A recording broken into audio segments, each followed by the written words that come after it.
We need to save ourselves from all these so-called friends. These are not your friends.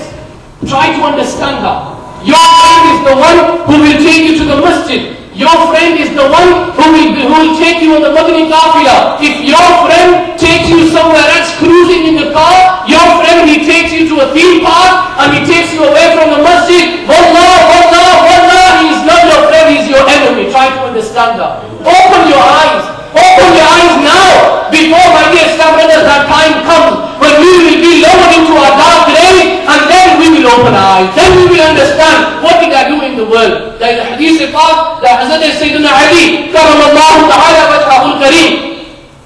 He narrates that a person who had a bad friend in this dunya, and when he dies, and he sees all that punishment which will be waiting for him, he will say, Ya Allah, so and so was a friend of, he was my friend in the dunya. Ya Allah, do not give him death unless he commits the same sins. Ya Allah, do not give him death unless you have shown the punishment to him. That is the friend is making the dua for you. So my dear Islam brothers, be one of the good friends. That when your good friend dies, and he is in the court of Allah, he will say, Ya Allah, shower blessings on my friend like you have showered blessings on me. Choose them kind of friends. What will you get out of a friend who smokes, who takes drugs, who hangs around and flirts with girls? What do you get out of that? It is a pleasure. And that pleasure will remain inside yourself for a few minutes and then it will go away. But that sin you committed will stay with you all the time. That sin will haunt you throughout your life.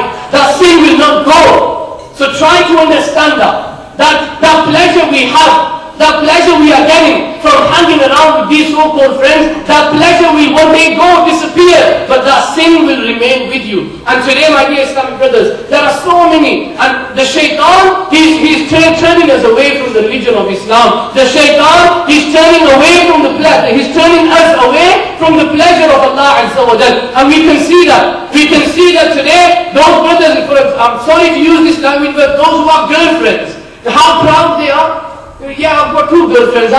So people are proud to even show that is a sin. But we don't know that is a sin because we've never learned about this kind of thing. So today we are showing off in front of people. I have girlfriend. We are showing in front of people that I went to the cinema and I saw that film. I went to the cinema and I saw this film. We are showing, we are being proud. By the Islam brothers, indirectly you are telling people that I am proud that I'm going to burn in the fire of hell. Indirectly. Why? Because watching a film is haram. Hanging around with a girl is haram. That is why the Prophet ﷺ, he made a dua. He taught us everyone a dua. Allahumma inni a'udhu bika min fitnatin nisa wa adhabil qabr. He taught us that dua. Oh Allah, keep us away from the fitna of the women and from the torments of the grave. The fitna of women. Today, my dear Islamic brothers, we see that fitna so around us today. We see that fitna around us today, and we think that nothing is going to happen. I met with a brother a couple of days ago, and we were talking, and we were giving him da'wat for the Ijtima. And that brother, in the background, you see a few people giggling as if they don't want to listen to you. All the Mubaligh-s who are here, you must have gone through that many times. You go up to someone, you give them Dawat, you plead in front of them that please come to the Ijtima, come for namaz, and then you will have a group of people standing at the background and they'll be giggling. They don't want to listen. They don't want to listen. So indirectly, my dear Islam brothers, we are saying to them that we're not interested. We're not interested in your namaz, we are not interested in what you are saying. Indirectly, our actions are showing that. But do you know how big this fitna of the shaitan is? Especially those brothers who think that they are proud to have a girlfriend. Those brothers who think that is no sin, it is alright. It is alright to go and sit with a woman alone. Listen to the hadith. The Prophet ﷺ, he says that once the shaitan, the devil, he came to Sayyidina Musa ala nabiyyina wa alayhi salatu wa salam. And he said to Musa alayhi salatu wa salam, he said, long hadith, I will cut it short.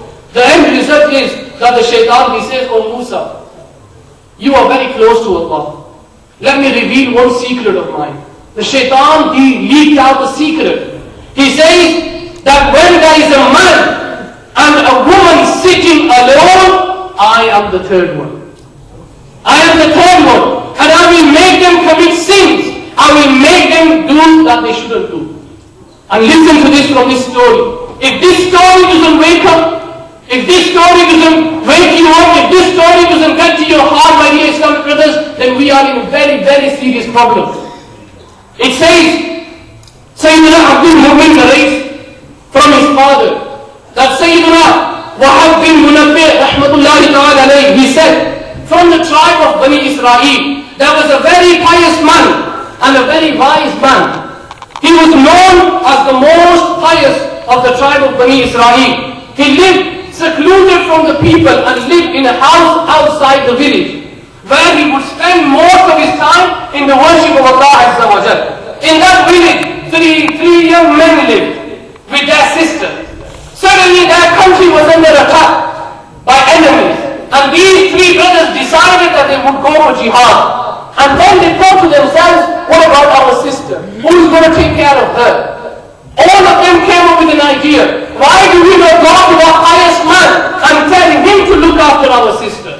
So these three brothers, they decided that they are going to go to that pious man and they are going to convince him. So all of them, they go to this pious man and they plead in front of him that we are going to go for jihad to defend our country, but we need someone to look after our sister. And we have not found anyone but you. Please look after our sister. And that pious man, first of all, he said that no, in any condition, I'm not going to accept that. But they pleaded him and they begged him. And he said that, okay, your sister can come, but she will not live with me. She will live in that house opposite me. And she will have nothing to do with me. And they said at least that she will be living close and that there will be someone to even at least keep an eye on her. So this pious man, these three brothers, they went on jihad, and their sister moved into that house in front of this pious man's house. And this pious man, what he would do, in whatever food he would eat himself, he would take the share of that girl and he would put it outside his own house. And the girl would come and she would take that food and she would take it home and eat. One day the shaitan came to that pious man. Remember what Allah says in the Quran. Min sharril waswasil khannas. The shaitan, he will whisper and he will slink away. The shaitan, he will whisper inside this pious man's heart. And he said to him, why are you so stern? Why do you leave that food outside her house instead of your own house? Why are you letting that girl step outside the house? What if someone sees her and they fell in love with her? You will be the one to blame. So this pious man, what he did, then he would take the food and instead of putting it outside his own house, now he would leave it outside her house. The girl, she would open the door and take the food inside. The shaitan came back to him and he gave him another idea. That why don't you leave the food inside her house rather than making her come outside and take the food inside? Why don't you put the food inside her house so that she doesn't even have to open the door?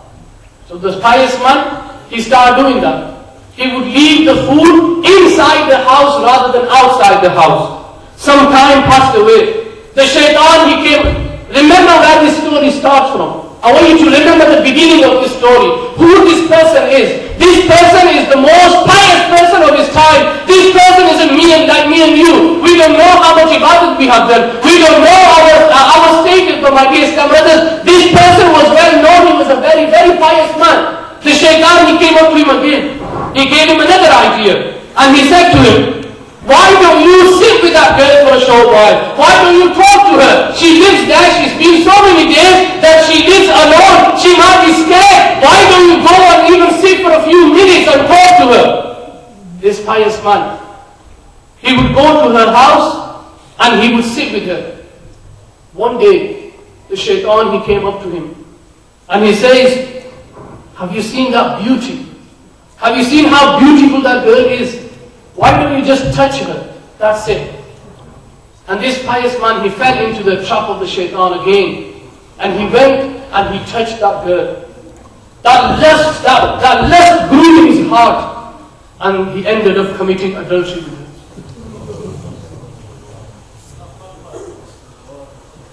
The girl became pregnant and she gave birth to a little child. The shaitan came back to this man. He's not going to leave you.